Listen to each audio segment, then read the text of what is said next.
Good morning, friends. This is Chris from Worthington Home. I'm headed out to a tag sale in Manchester. It's being held by a church. My friend Regina told me about it. There are a few tag sales going on today, including one I really wanted to check out in Wilton, but it's just too far. It's an hour there, an hour back, and I just don't have that kind of time today. Fortunately, the other tag sale is much closer to home, and that way I can sort of swoop in, swoop out, and then get home and take care of all of the things that are nagging me and calling my name. So let's go. It's a beautiful day for a drive. I just got here and I can already see there are some interesting things outside. We have some chairs here. This desk is nice and compact. It's only $15, so that seems like a good sign for things to come.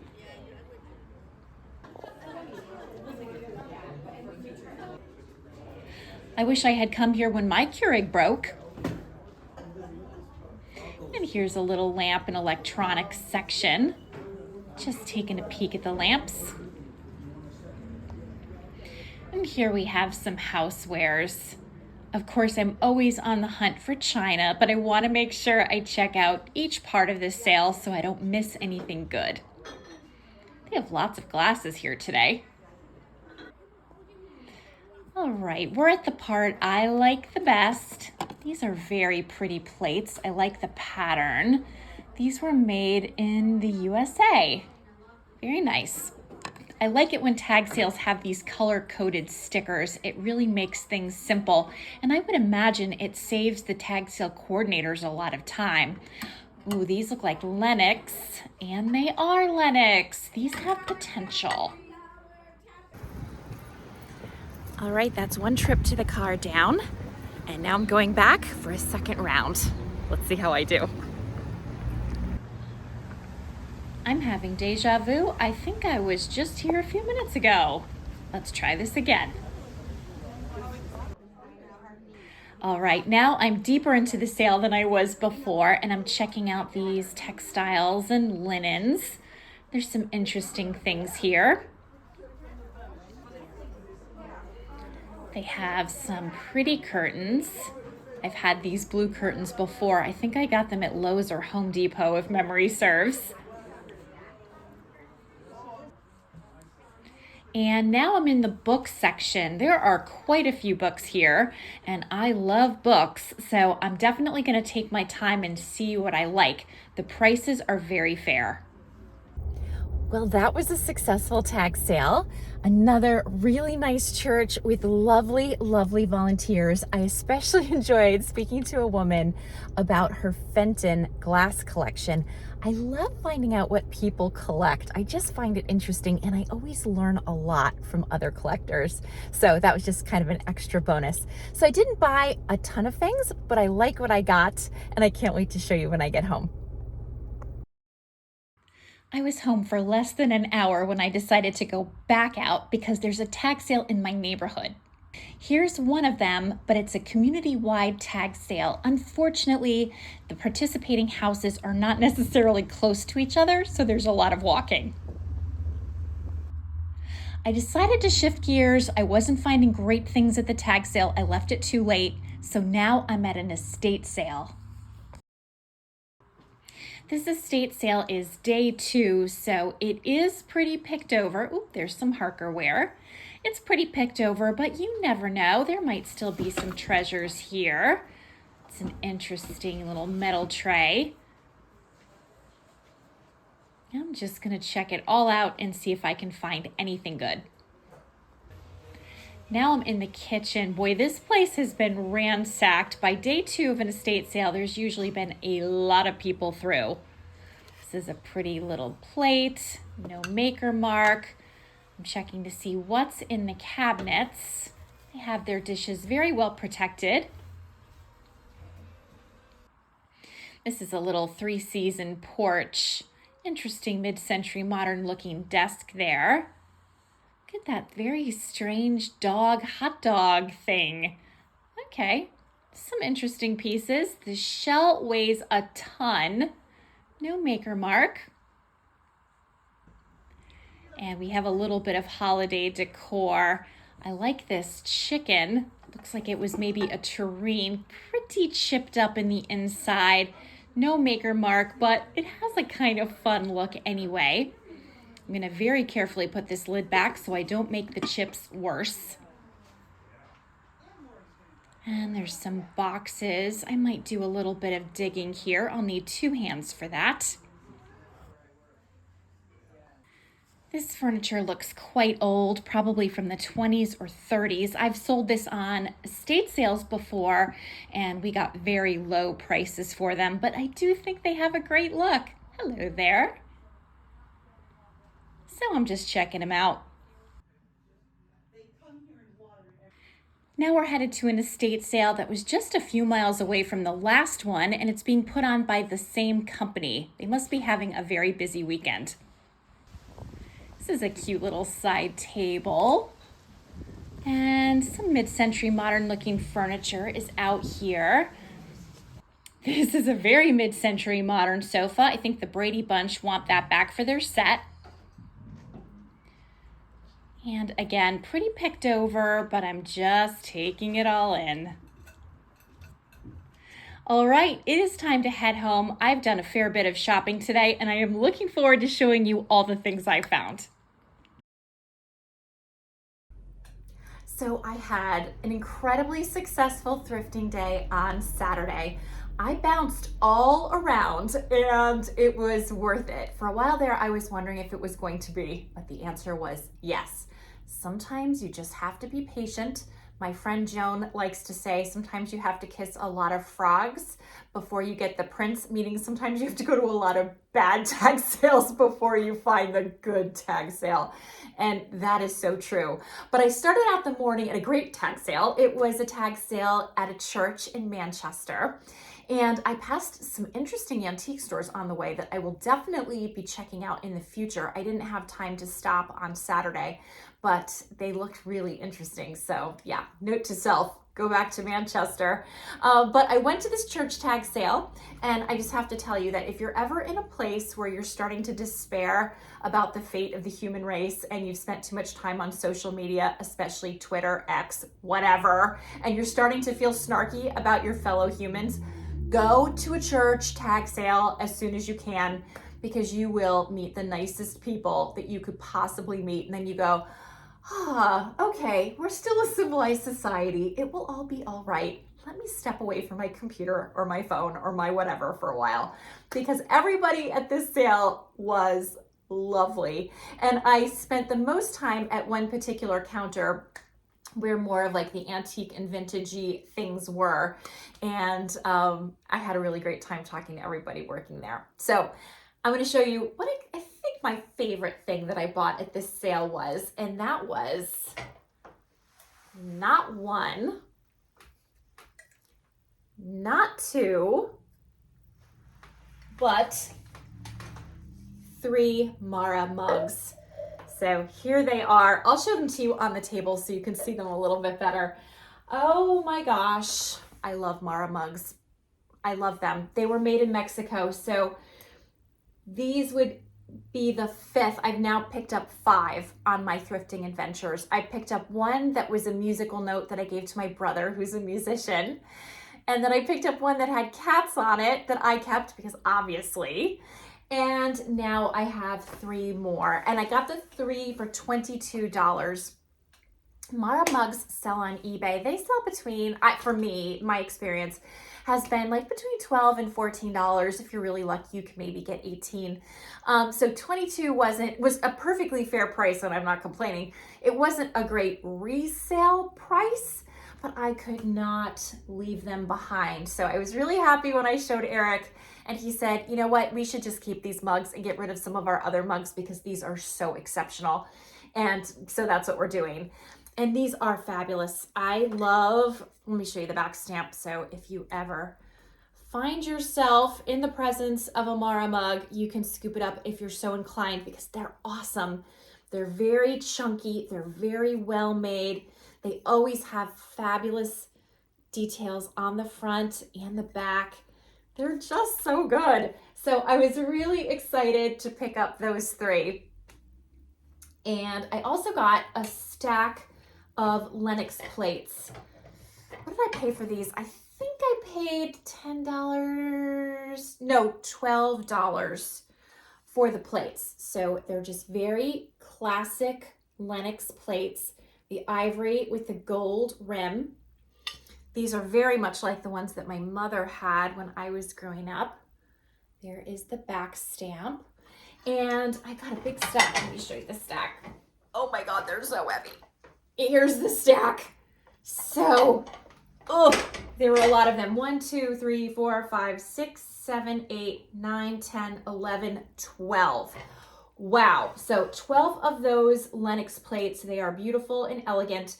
They definitely have some wear around the rim. So not pristine, but in very nice condition. Certainly they'd be beautiful for anybody's dining room table. They remind me of my mother's set. My mother's set had platinum, I believe, around the edges.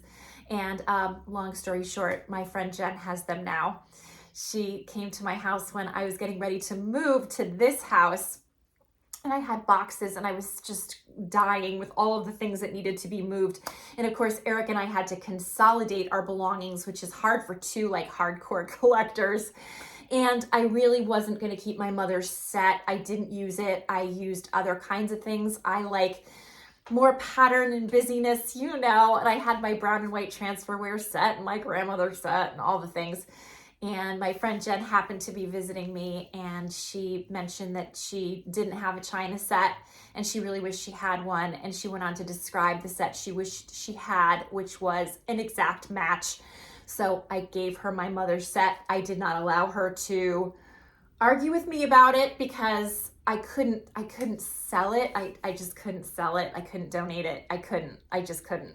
But to give it to one of my best friends felt awesome. And she uses them all the time. She uses the plates, the settings, for like Christmas, for Thanksgiving, for every time she entertains, she breaks out the set. So it's getting lots of use and I love that. So total tangent for a stack of plates that I purchased. But yeah, sometimes when you have something that means a lot to you and it's time to say goodbye to it, selling it or donating it can be really hard.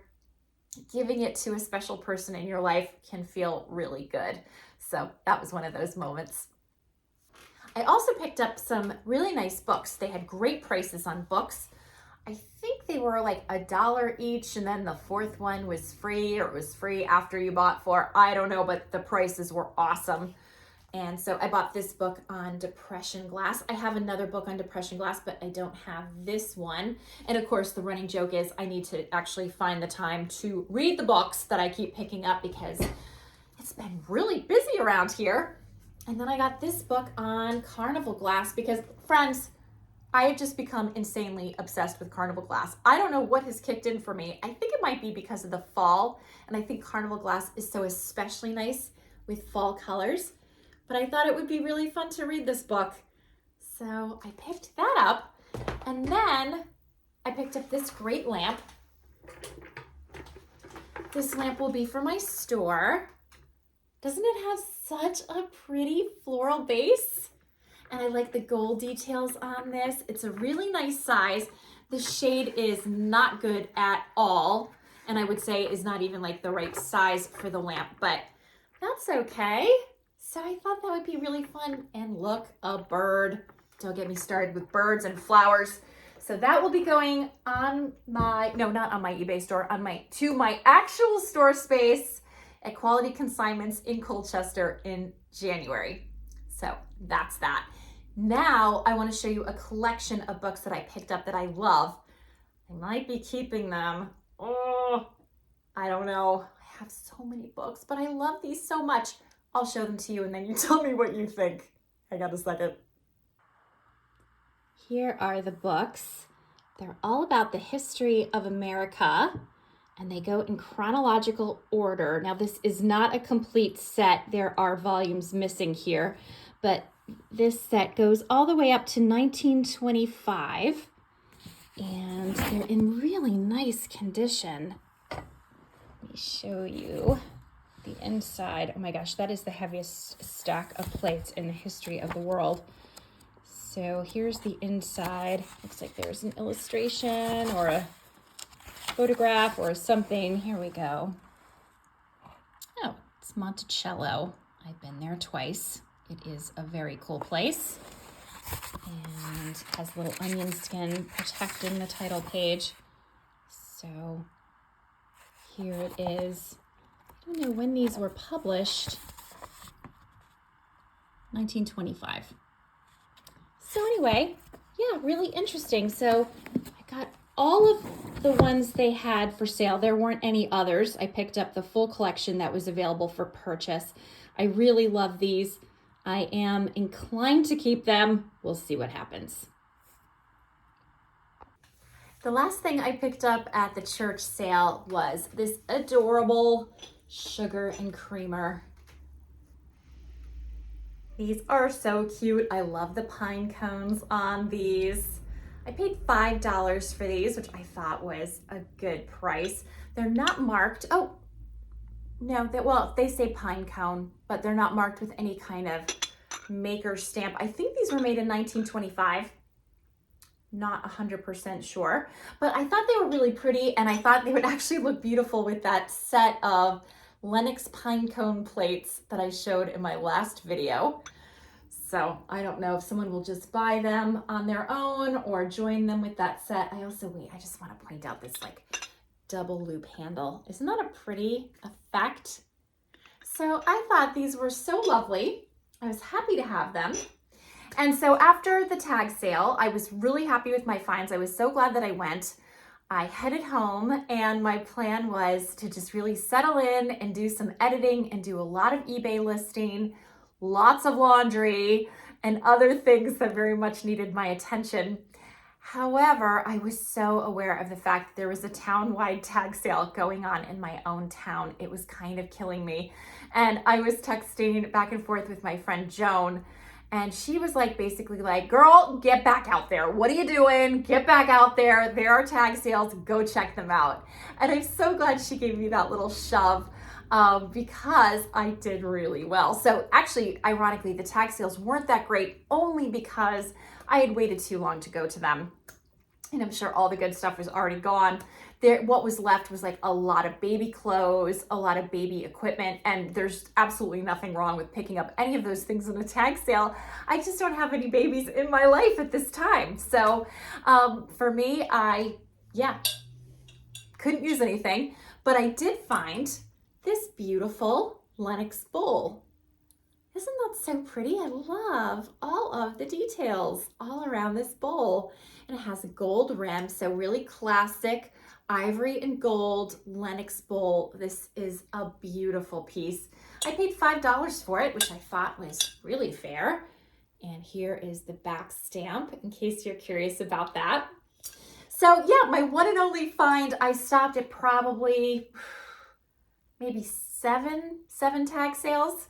And yeah, I came up with really nothing. It was really picked over.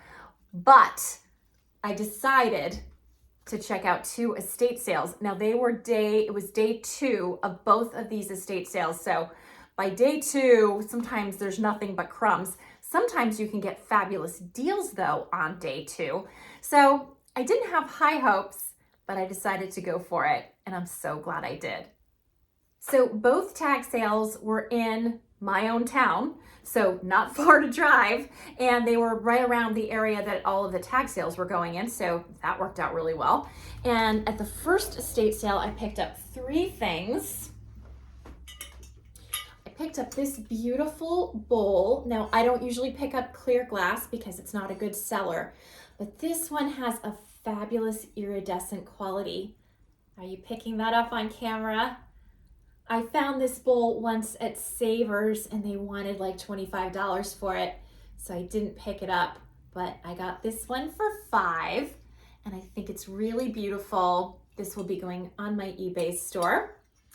And I picked up this beautiful iridescent bowl. Check out the colors on this. Are you seeing all the pinks and golds? It's so beautiful. So this was also $5. Here's the back. I love this. And then, this is for Eric. I picked up this little set of Planters Peanuts bowls. So it's got Mr. Peanut in the middle. And then two smaller little, oh, actually, no, it's four smaller little bowls inside. And what's really fun is it's in its original box. And this was mailed to somebody on December 19th, 1961 from Pennsylvania. And these planters were made in Pennsylvania. So I don't know if somebody ordered this as a Christmas gift or just because they wanted them, but I thought they were adorable. They immediately made me think of Eric. Eric often goes to our neighbor Teddy's house. Teddy is so nice, and his wife Heidi.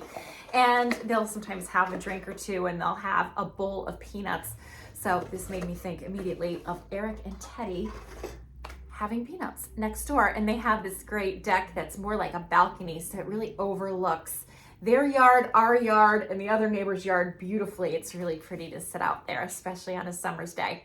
So I picked those up, and then I decided to go to one more estate sale that was like, honestly, under 2 miles away. And again, I found some stuff. So let me show you that next. I forgot to mention that I paid $5 for the Mr. Peanuts bowls. It's hard to say. So that was that estate sale. At this estate sale, I can't believe I found this. I just can't believe I found this. It's a Charles Porter book. This was by the New Britain Museum of Art, where they had his exhibit years ago, I think in the 1990s. And I had talked about this in a previous video, quite a few videos ago now, I think. But I had been talking about Charles Porter, and I had been talking about how he had an exhibit at this museum. And then so funny to come across the book. I couldn't believe it. So I am really, really excited to have this book. It shows a lot of his, oh gosh, I can't really see what I'm showing you. Let's do it this way. A lot of his still lifes. I had mentioned in that video that he is particularly famous for his still lifes, including apples. So this has lots of those kinds of things in it. And I am so, so pleased to find this book, which I actually got for free. The guy just sort of threw it in with my bundle for free. So I spent $30 in total for all the things I'm about to show you, including this book that he said I could just have for free. I picked up this beautiful Belique vase, of course, with the shamrocks, as you can see. This is such a pretty vase. And here is the back stamp. They had been asking $20 for this. And it has a crack inside. I don't know if you can see. It has a crack, so I would personally not put anything like water or flowers. You can even see it a bit from the outside. I wouldn't put anything like that in it, but that's okay because it's just for me. This is going to be going on the shelves that I picked up in East Haddam that are now in my little alcove, and that's where I keep all of my Belique, and this is going to join the party. So I got that. And then the last thing I got is also for me, and I'm going to show it to you, I think, on the table. So hold on one second. Here we are. So I picked up this gorgeous console set. Now, I think this is carnival glass. It doesn't have the usual fruit and leaf and other busy motifs, but it definitely has the iridescence, and it has a great kind of pattern to it. I love this. It's nice and big. And it has these fabulous matching glass candlesticks. They're in excellent condition. I suspect, and I don't know for sure, but I suspect that maybe this bowl sat in a little stand of some kind to give it some height. So I might try and see if I can find something that would be appropriate for it. But I really loved this set. They were asking $30 just for this piece. As I said, I got this set and the book and the vase for a total of $30. And I was happy with that, and I'm keeping this. I absolutely love it. A lot of people wanted the candlesticks, and to their credit, they would not break up the set. I'm so grateful that they didn't, because I like it all the more for being complete. So that was, I thought, a really good find. This will definitely be part of my fall decor moving forward, and I am really excited to have this. So those were my finds. I am really happy. I like that there were so many different kinds of things. I mean, certainly heavily on the glasses, the glass, porcelain, pottery, my favorite, the breakables, but a little bit of metals, some books, a few other things, a lamp. So yeah, an interesting mix. It's always, of course, fun for me when I find things that I'm gonna keep, but it's also really fun for me to have some interesting things to offer on my eBay store. Here is my new Belique vase. I really like the way it looks on these wall-mounted shelves, and mostly on here is Belique, except for 2 Lenox pieces all the way at the top. It's hard for me to show the top without bumping into the chandelier. But I like the way this is coming out. I think if I pick up much more Belique, probably even just one more piece, that's going to require me to start to cull the collection a little bit. But I love this vase, and I like how the shamrocks on the vase are also replicated on the sheep. And I have some other pieces as well that have that pattern that are upstairs in the attic waiting for St. Patrick's Day. After I pull them out for St. Patrick's Day this year, they will probably just live here on the shelves and not get packed away in the future. So much nicer to have things in a place where you can enjoy them, provided that you have the room. Here is the console bowl set. I put it in this little stand, which is not correct. It's certainly not what it would have been in. I'm not sure what it would have been in, but I do feel like it's missing a stand. I could be wrong. Does anybody have any information about that? Do you know what this might have sat in? Or do you think it wasn't meant to sit in anything at all? Do you think it was just meant to be directly on a table? Let me know in the comments if you have any ideas about that. Normally, this whole set would be on my dining room table, but I continue to use my dining room table for my desktop computer and all of my other work, so I can be downstairs and keep Wilson company with all the rest of the critters. But that's okay. Even though it's not on the table, I still think it's really pretty, and I love it for the fall. This seemed like a good time to give you an update on an object that I showed in a previous video, and that is this very long wooden bowl that seems to have been used for maybe holding French bread or some other kind of long bread that was painted.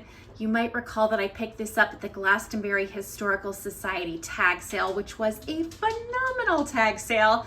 But I had picked this piece up, not sure what I was gonna do with it, just feeling like it had a great look and I needed it in my life. So I have now officially placed it on my fireplace mantle in the kitchen. I think it looks fantastic there. Definitely gives a nice fall vibe, and it also fits in well with the kind of harvesty theme that I've got going. I'm also gonna show you these a little bit more in another video, but this was a gift from my friend Susan, this fabulous vintage Halloween postcard. There's another one down here at the end. Oops, I just got bumped by Indy.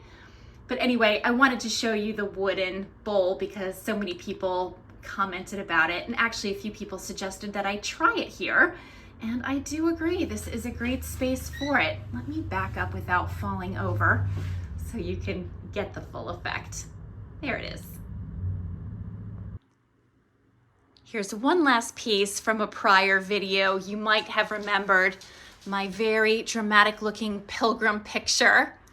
I just love this piece. I find it so funny, which probably says more about me and my weird sense of humor than the actual picture. But I have it over here above my ladder back chair next to the hutch just for the season. Thanksgiving will be here before you know it, so I had to have them in my decor scheme, at least for this year, and I am getting a tremendous kick out of them. I cannot lie. I do apologize for the glare. There's really no good way for me to show you this picture that doesn't create some form of glare, but I think you get the gist. I almost forgot to show you the books. Here's the little collected set that I picked up. I love the gold embossing on these. They're not super straight. I need to fool around with them a little bit, but I think they look fantastic here in the library. And if you're wondering what they're sitting on, obviously they're sitting on an antique switchboard, because what else would I have in my library other than an antique switchboard? I absolutely love this piece. Eric randomly brought this home when he went down to Georgia. That was about 2 years ago, to pick up a Margolis piece that we had fallen in love with. And on his way, he encountered this switchboard, sent me some pictures. Obviously, I loved it. So he carted this thing home. It is like 1,000,000 pounds. It was super heavy, but it's so cool. It's got all of these great switches that are so fun to play with, and lots of dials, and this telephone dial section. And then you can pick up all of these little, I don't know what you call them, plugs, and you plug them into the switchboard. And it's really just sort of fun to tinker with this piece. And it's also really fun because from time to time, somebody we know will come over and tell us that they had a job working at a switchboard, not one quite this old, but a different one, because these were used for quite a long time. And I never worked one myself, but I think I would have loved it. Anyway, I digress. Oh, and by the way, this is a real chair to go with the switchboard. This chair didn't go with this switchboard, but they're from a similar era, so we keep them together. You can also see a little dog bone on the floor because I'm classy. What can I tell you? But anyway, the point is, these fabulous books, I'm really happy with them. I think they were a nice find.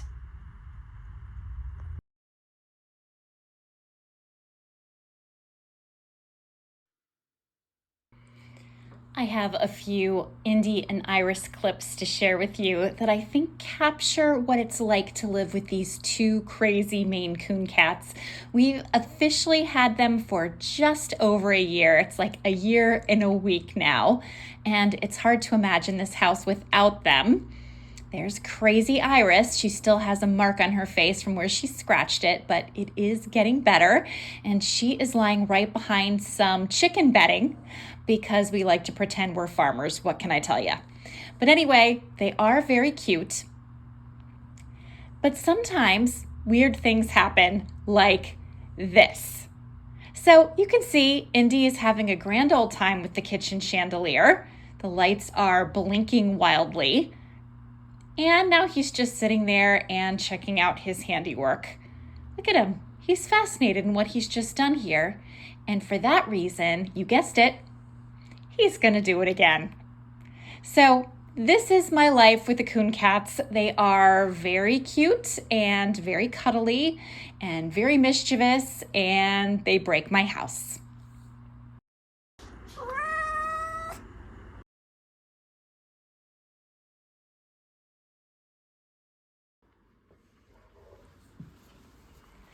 I thought you might like to come with me for a walk outside. It's time to gather some eggs.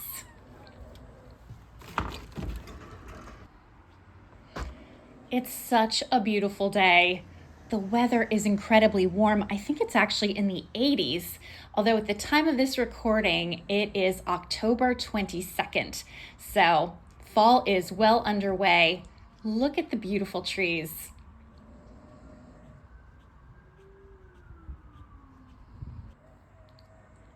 As you can see, my dahlias are still blooming, and I find that shocking because there's been frost on the ground almost every morning. I would have thought that would have killed them, but happily, they're still thriving. Here we are down at the chicken coop, and we're gonna see if we have any eggs today. We can get up to 6. Sometimes we get as few as 2. I guess it depends on the mood the girls are in. Here are the laying boxes, and we have 2 in this box and 1 in another. This is Coco. She's head bird. I'm going to gently put my eggs in this basket, and I thought you might like to see the girls a little bit better, so let's open the coop door. Here they are, Coco, head bird, you've already been introduced to. And here is the rest of the flock. They're always behind Coco because, of course, she's head bird in charge.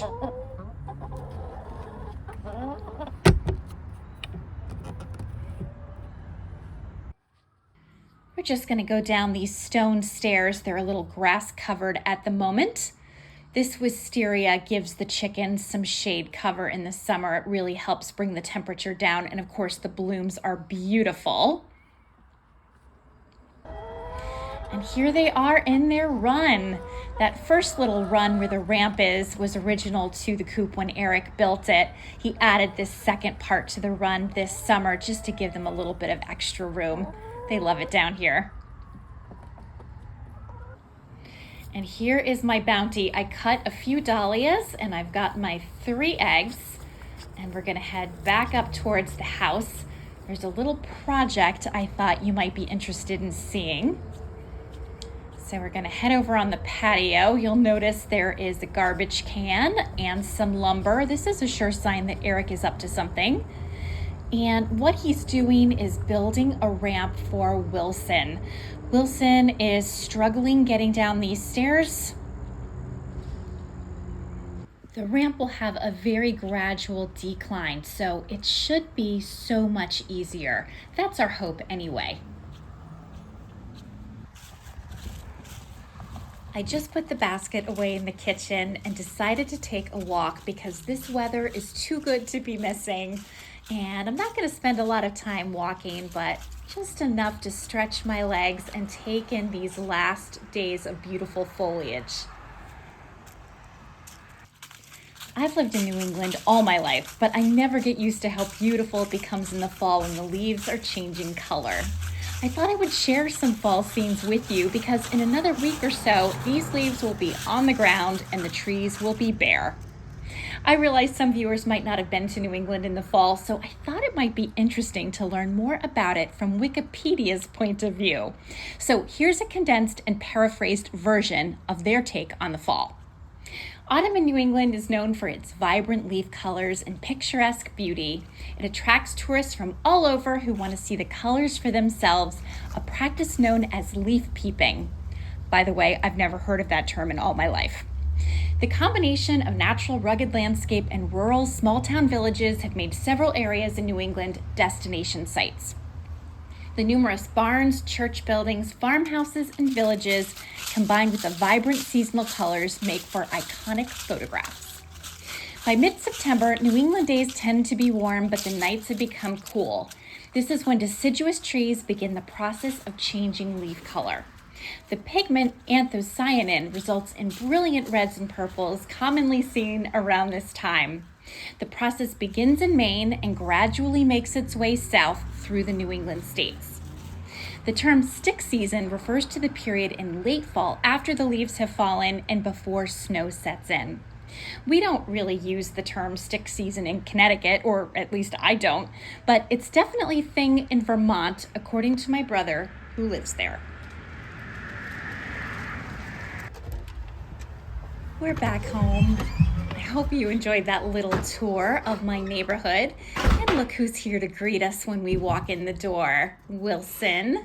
And in a minute, we'll have there she is. We'll have another friend. There's Licorice. Hi, guys.